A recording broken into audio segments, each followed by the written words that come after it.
We should go. Who are you? What is this?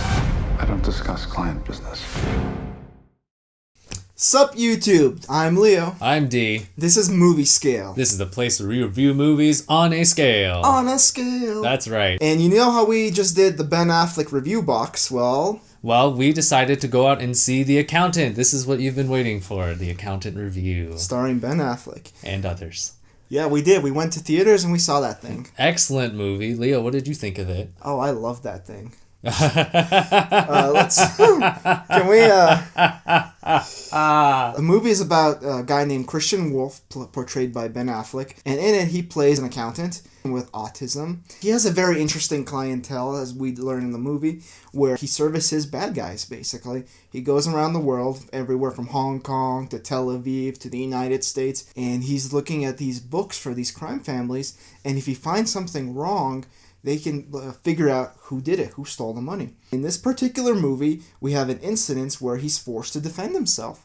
And he's also forced to defend the character played by Anna Kendrick, and we'll get into that a bit later. I love the characters and their portrayals. Ben Affleck, obviously, he gets a lot of credit for his research in doing autism and portraying that. He does it very well, both in his verbal acting and in his nonverbal acting, as you said. Playing opposite to him, Anna Kendrick also does a really good job.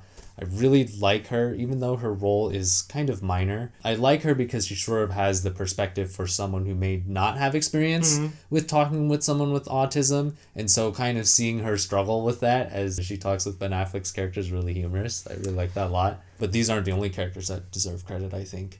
Good, I thought you were about to forget J.K. Simmons. Oh, how could we not? He's such a great guy. He's perfect in anything that he's in. High standards. Seriously, anything you see him in, he brings it. You're not going to see that guy phone it in any movie, and he's fantastic in this film as well. Now, I want to take this out and talk about the plot itself a bit. Let me start with the tone. The tone was uneven in this movie. The pacing is off. At the very beginning, you have a serious tone. You hear how people are getting murdered, and then it changes. It goes to a slower pace, and then a higher pace, and it's really juggling. There's a point in the second act where you have about 15 minutes or so where it's almost slow as death itself. It's just not going at all.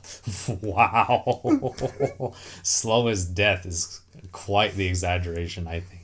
It is structured through 3 plot lines that all run together in parallel.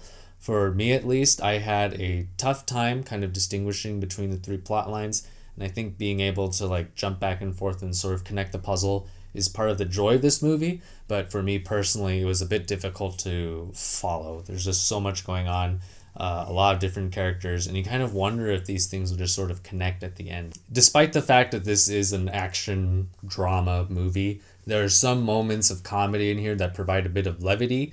And because it's not really set up as a joke, it's more of just observing the humor based on these characters. I think the humor comes off really well. I disagree with you. This is a crime thriller, and for me, the comedy moments are just out of place. In some cases they do, and in other cases they just don't. Definitely one twist that we both caught on in the theater, and we sort of offended the crowd behind us. That was kind of funny. Yeah, I kind of blurted out the twist. A couple people behind us were like, yeah, you're not going to do that next time. Yeah, I'm going to keep my mouth shut. Most moviegoers can catch one big one.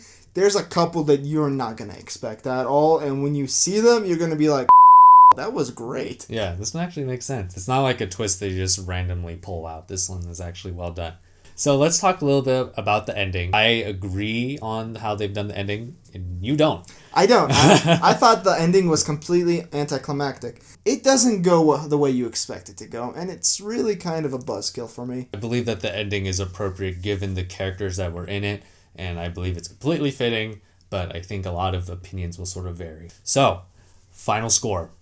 Final score for me, this thing is a 9 out of 10. There's a lot of action in this movie. There's a lot of Ben Affleck kicking ass. Great. It's fantastic. I mean, how often do you get a protagonist with autism? I'm going to give a little bit of a different score, give it 90 out of 100.